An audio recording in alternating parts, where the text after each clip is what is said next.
Welcome to Behind the Lines, coming to you from the socialist, Marxist lines of Washington State. It's a crazy liberal petri dish for the rest of the country, folks. Stay up to date with all the great news right here.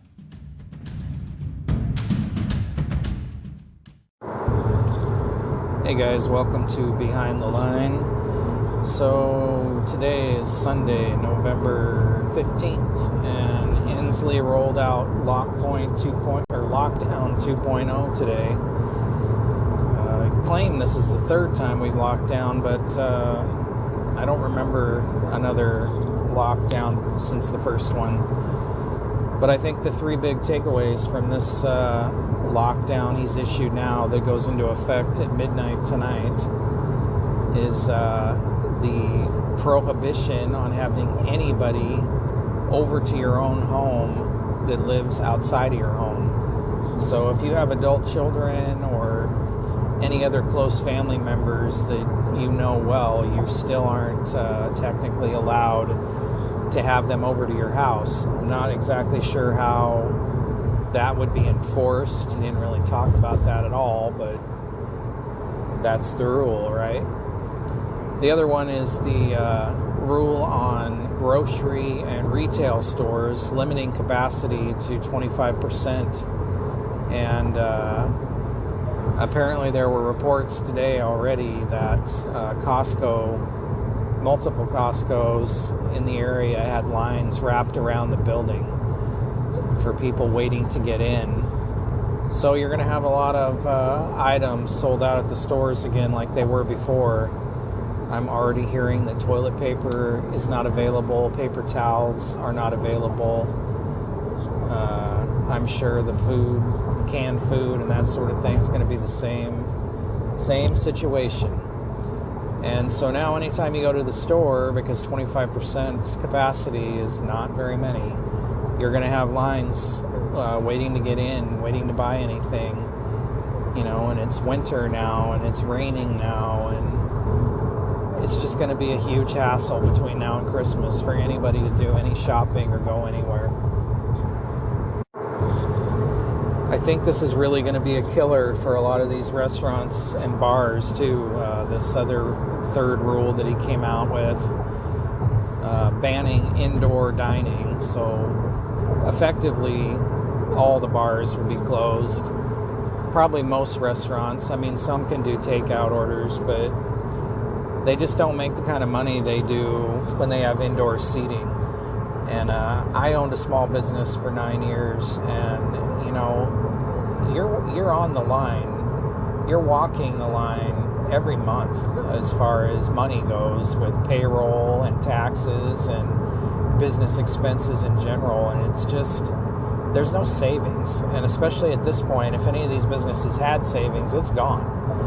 And Insley offered no help to any of these businesses now that he's shutting down again just before the holidays.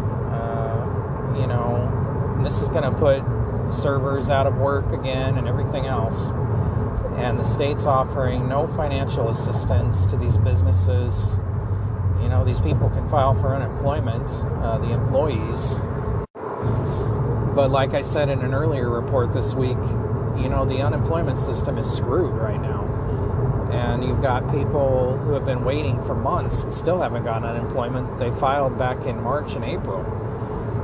And, so here it is, Christmas time, and you're going to have people out of work and unable to get assistance. And that doesn't do anything for business owners. As an owner, you're not entitled to unemployment. So you can't go file for unemployment if your business shuts down. So I just think, this is going to have a huge ripple effect. It's not just the individual business, it's the people that work there, it's their homes that they can't make payments on, and it's the taxes that the cities are unable to collect to provide basic services, and state taxes the state can't collect now to provide state services. And you're already seeing these effects. The city of Tacoma is talking about cutting 20 some odd million dollars out of the fire department's budget, laying off 45 firefighters, and shutting down 3 engine companies. And that's going to have a huge effect on their ability to respond to emergencies. And laying off firefighters is just unheard of. Like, that doesn't happen. And I actually worked for Tacoma Fire Department when I was younger, before I went into law enforcement. And it's sad. Like, you know, it's hard to believe the city is talking about doing this, but this is what happens when they can't collect tax money because businesses are closed.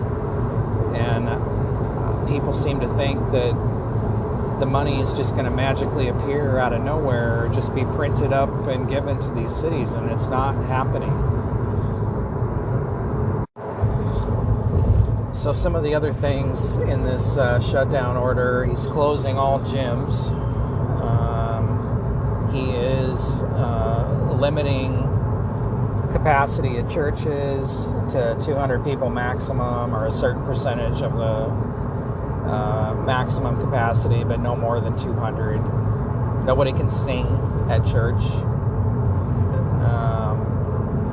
He's limiting the number of people that can be at outdoor social gatherings to 5. So he's saying this will only last 2 weeks, but I can almost guarantee this will be extended as we get closer to the end of the 2 weeks, and it'll extend through Christmas, through the end of the year. And I don't know if you caught it or not, but at the beginning of his press conference, when he was talking about this, and he was saying how this is temporary and blah, blah, blah, he said that we just need to do this until the cavalry comes, and he was referring to the vaccine. Well, that vaccine probably won't be ready to go out or won't be able to be distributed in large amounts until, March or April of next year. And so, my guess is we're looking at some extended lockdown here into next year sometime. He just doesn't want to say it right now. I also think it's interesting that these lockdowns don't apply to schools, K through 12. Even though there was so much worry about kids and how that's going to affect them, and I know there's still some schools that are remote learning, but there are actually a lot of schools outside the Seattle area that are having in-person classes, and I guess somehow magically this does not affect them. And he did close indoor sports practices. Those are banned. Outdoor sports practices can still happen, and they have to wear a mask. So if your kid's in football, especially high school football, those boys, they work hard. That's not the best environment to have to wear a mask in when you're exerting yourself that much. My guess is when it comes to schools that, he knows that Christmas break is only a couple weeks out. They've got Thanksgiving break and then Christmas break not too long after that. And I just have a sneaking suspicion that while these kids are on Christmas break, they're going to tell them they're not coming back for in-person learning. Especially if the lockdown gets extended for everybody else. I think he's just going to apply that to the school. Christmas break will be a good time to lay that on everybody, and they'll go back to remote learning next year until there's a vaccine, until the cavalry arrives. I don't know, they're trying to make it sound like it's a lot less worse than what it is, having all these businesses shut down, but economically you can't do this. You can't have all these businesses closed. You can't have all these people out of work. And it's just going to be a killer for the state economy and for the national economy. You've even got the Fed coming out this week saying that our economy as we knew it is not coming back. So all this crap on the news about, things are looking up, or, it's not as bad as it seems, it's a lie. They're lying. You've got all these Americans out of work. You've got businesses that are never coming back. It's going to take years to recover from this. So, anyway, folks, I hope you have stocked up on your toilet paper, and we'll just have to see how this thing plays out again. And